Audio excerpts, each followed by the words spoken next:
Hey, what up, YouTube? We just talked about Josh Smith in the last video for today. Today we're going to talk about another trade potential missing piece, potential player that can make an impact like we did on Josh Smith. We're going to talk about my guy Deron Williams. I was a huge Deron Williams fan. I was saying he the only point guard, the last point guard to put up 20 and 10 in a season. Deron Williams got his max deal. He stayed in Brooklyn. He's shooting threes. He's posting up. He's scoring. He could be a potential future Hall of Famer. He only made it to the All-Star game 3 or 4 times, so he underachieved. Remember, we was all saying Deron Williams was a top 10 player. I looked on ESPN, and they had Deron Williams as over Carmelo Anthony just 3 years ago, people. 4 years ago. In 2010, they just had Daryl. In 2011, they had Deron Williams as a top 10 player 3 years ago, people. 3 years later, he has ankle injuries, shoulder injury. He just been a shell of himself. This year, he's putting up 17 and 7. That's good numbers, but not for the numbers not for the type of contract he has. He's been underachieving. And Brooklyn Nets are in a position where they overpaying a player, and they pretty much stuck with Brook Lopez, Joe Johnson, and Deron Williams making so much money that they can't help but to get rid of Andre Karolinko. They actually need to get a quality point guard and get rid of Deron Williams. I will tell you this, though. People hate Deron Williams. People don't like Deron Williams. But he is still a starting point guard in his league. He still is an impact point guard. Like I say, he's putting up 17 and 7. And he is one of the reasons why Brooklyn Nets has been winning.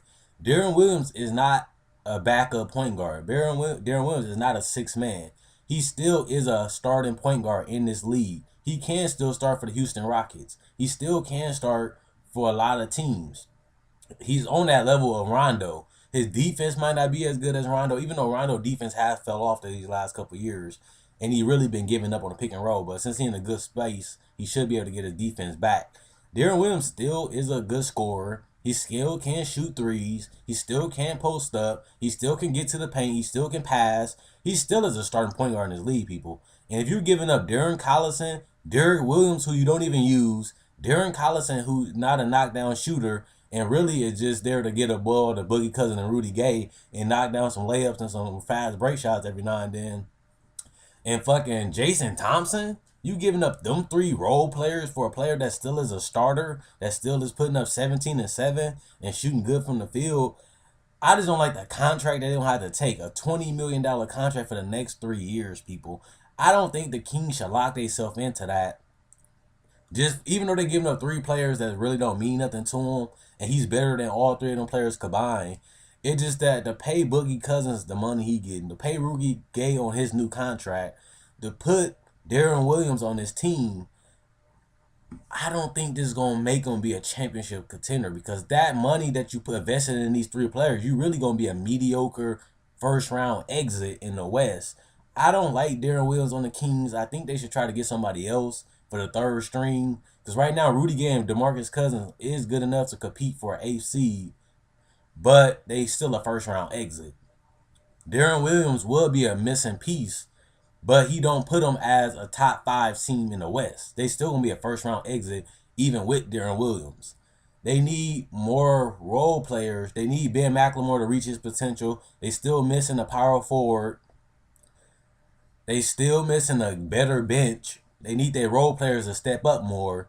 DeMarcus Cousins, Rudy Gay is a good 2-team. Deron Williams will be that third option. Be a spot-up shooter, be a knockdown shooter, be a facilitator, be an aggressive player on the paint, be a person that gets out on a fast break, gets some loose rebounds.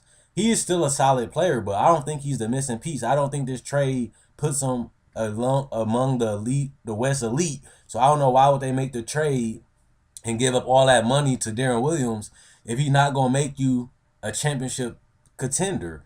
I mean, I don't see these three players ever winning a championship, even if they get a good bench. I don't see them being better than Golden State.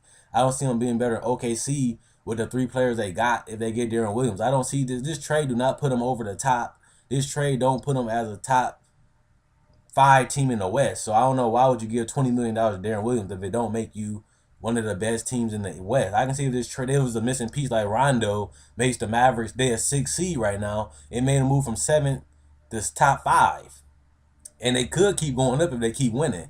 So that Rondo trade, they needed an elite point guard. They needed a good defender. They needed a facilitator and a person that's smart. And this Deron Williams trade don't put the Kings over a top. It makes them a playoff team, but it still makes them a first round exit. They already that already.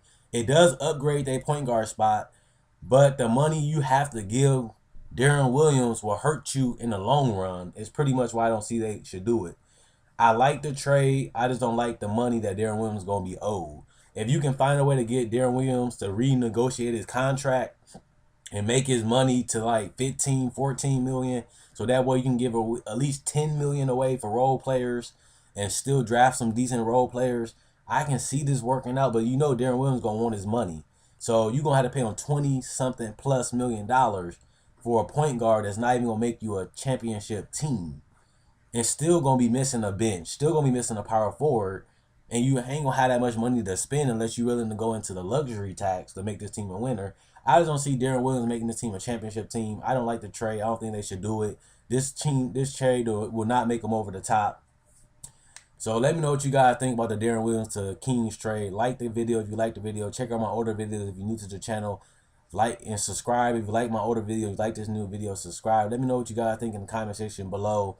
Quinn Wade, Quinn W20 signing out. Hope you guys enjoyed the video. Hope you guys enjoyed the rest of y'all day. Let me know what you guys think in the comment section below. It's a conversation.